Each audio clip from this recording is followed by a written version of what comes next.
Good morning, good morning, good morning, everybody. I am this Pastor Nick. Today is Marketplace Monday. I hope everybody is hearing me okay. Today is the first day. Hold on. Oh, good. I can hear my volume. Today's the first day I've done this without my fearless partner, Jeremiah. He is on vacation. My prayer is that he is enjoying himself tremendously. This young man really deserves it. He's been here for a long time in the ministry and just has been faithful and has been consistent. Matter of fact, I think this is the first show I've done since we've come on without him. So I can't see you guys talking to me. So I'm praying that everything's going okay. I asked Lakeisha to give me a thumbs up. If my volume was good, I haven't seen a thumbs up from her yet. So I'm hoping that you guys are hearing me. Give me a thumbs up if everybody can hear me okay. I'm pretty sure you can. Just give me some thumbs up in the chat just so I know. Amen. But anyway, today is Marketplace Monday. Let me I don't even know if I can really give shout outs because I can see some of y'all here. I got the thumbs up. That means I'm doing okay. I got a lot of you on. I can see that, but I don't see everybody's name. So good morning, good morning, good morning. And today is Marketplace Monday. And last week we were talking about how to differentiate and separate ourselves in the marketplace. And today I want to talk about defining, building a resume, defining ourselves, building a resume, whether it's to be a individual contributor, whether it's to be a leader in a company, whether it's to be an owner of a company. Okay. No matter what your future goal or your plan is, it all starts with where you're at today. That's the thing I want you to understand. I don't care if one day you want to be the CEO of McDonald's or you want to be the CEO of Facebook. It all starts where you're at today. I don't care if one day you want to own a company like Facebook, maybe you want to own a grocery chain like Walmart. I don't know what your vision is. I don't know what God said to you, but I do know that there's a very simple, precise, consistent path for everybody that's ever been successful to take. Okay. And that is defining that. I want to encourage you today. If you've been on a job where all you've done is, you're quote unquote a worker bee, right?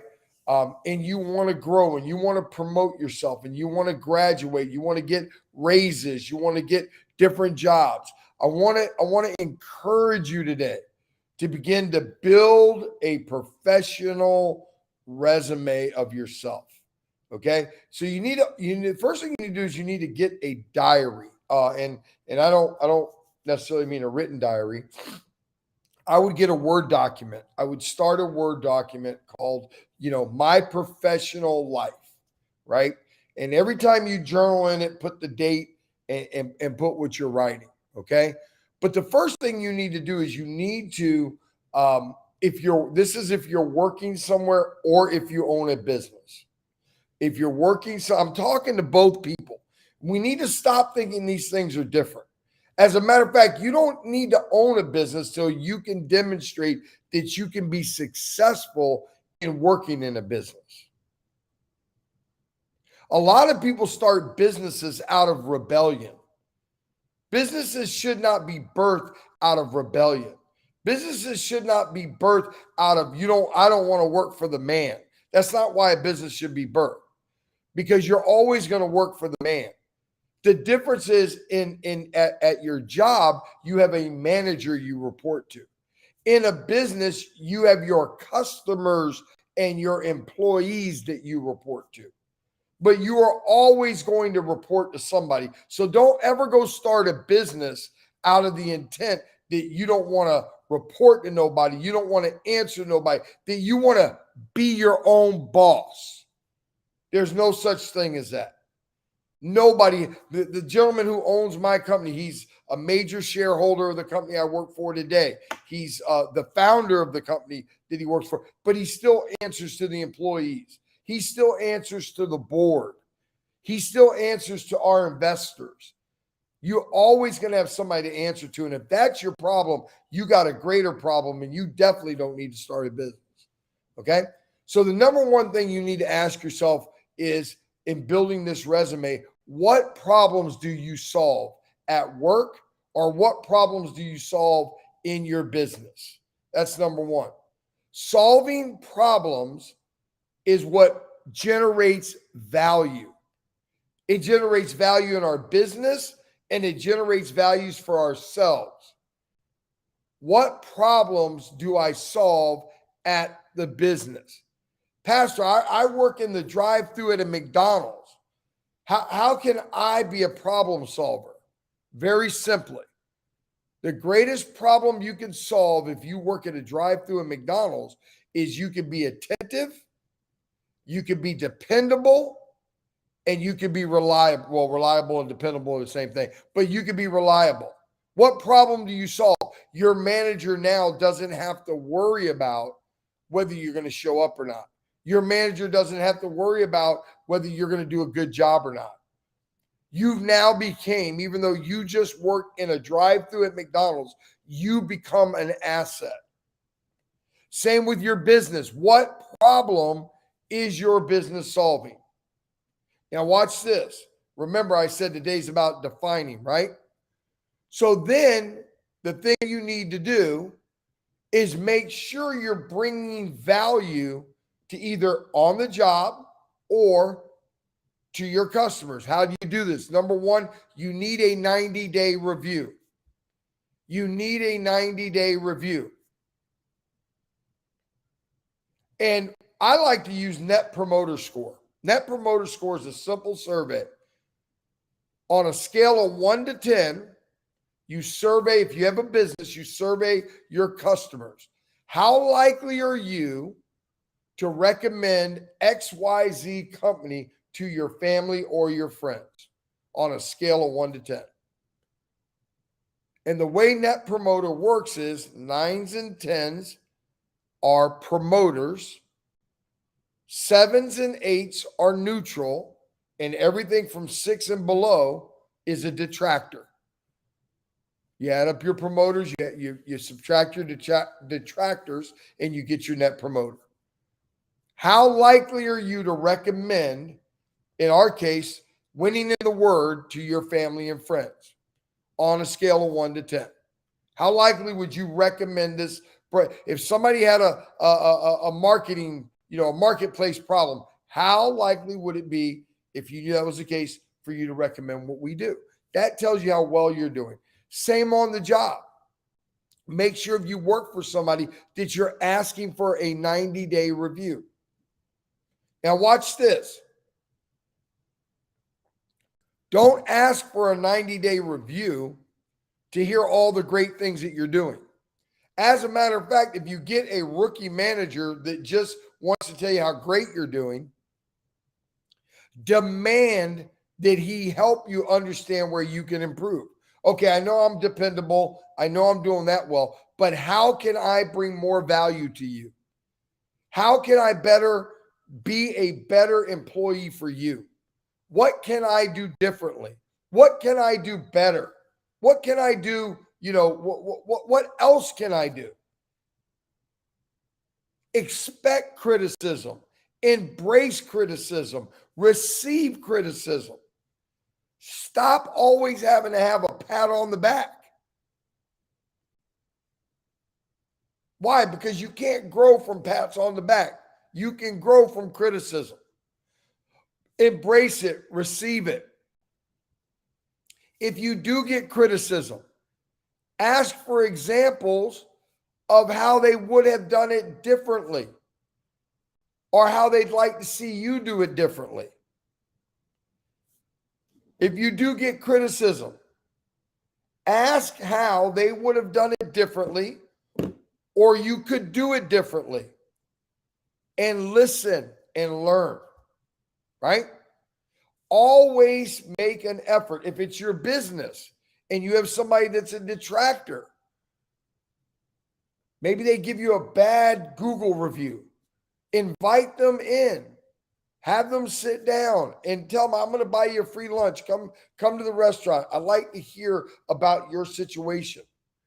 Don't back away from it. Don't deny it. It doesn't mean you're going to do what they say. And also don't chase them. Don't chase them. Invite them, but if they come, they come. If they don't, then you did your part.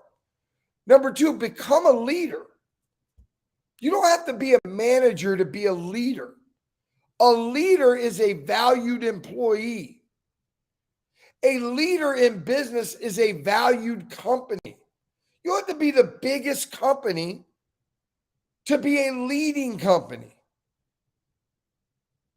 But the company I worked for many years ago, Voxeo, we were the leader in the cloud space, but we were only a $18 million company when I started. And I was selling against Cisco and Avaya and Oracle, big names, billion-dollar companies. And I was beating them, man. In the office, they called me the giant slayer. Why? Because we would beat big companies. How? Because we were industry leaders. We weren't the biggest yet. Why? Because it was what we did was valued. What we did was respected in the industry, right? So a value, how do you develop value? Somebody, number 1, the easiest way to develop value, can you be counted on? Can you be counted on? Can your manager, can your boss, can the owner count on you? If you have a company, can your company be counted on? I remember one time my wife and I had a little bakery in this restaurant, and we were in the back baking one morning, and the restaurant had a catering, and I guess the owner forgot about it. And we're in the back in the restaurant, and this guy's beating on the window. So we go to the door. What's up? There's a catering. Where are they at? They didn't show up. What do you think that did to that restaurant's reputation? They just didn't show up. Can you be counted on? Dependability is the first and most important value that an employee or a business can bring to the table. Number 2, domain knowledge and domain experience. What is your domain knowledge of your job? And what is your domain experience of your job? No manager wants to have to retrain somebody. It's the same if you're a manager. Your vice president don't want to have to retrain and rehire another manager. Nobody likes new hires. It's one of the biggest expenses companies have. When a company fires you or gets rid of you, it costs them a lot of money. They don't want to do that. So when they do that, no, you have truly done a bad job. So what domain? Build your domain knowledge. Document your domain knowledge at every step. Pastor, I just work at McDonald's. Here we go again. But you have domain knowledge of how to run the cash register, how to make change, what their process is, what you do if this problem happens, what you do if that problem happens. You have domain knowledge. I went to eat yesterday, my wife and I, Saturday at a restaurant in Orlando we go to all the time. Great service, great company, great restaurant, good food. They had a new guy on the cash register. Totally screwed my order up. And every time I go back to the counter, the girl would say, well, sir, the guy who rang up your order is new. We'll get it right. That's unacceptable. You have to have a manager stand there with him and train him till he can demonstrate that he can successfully do the task at hand. It's not acceptable that my order's not as I ordered it. It's not complete. It ruined my entire meal. That's unacceptable. So you got to have domain knowledge. Domain knowledge is valuable. Again, your manager don't want to replace you. People don't want to replace businesses, right? Ask yourself a simple question. If your company made a decision to expand and grow, if they had 10 more of you, would they be better off or worse off? Ask yourself that question. If you have a business and Orlando had 10 more of your businesses in it, would we be better off or would we be worse off? Now, I know it's late and I want to close. I want to get to this. Don't forget about the professional diary.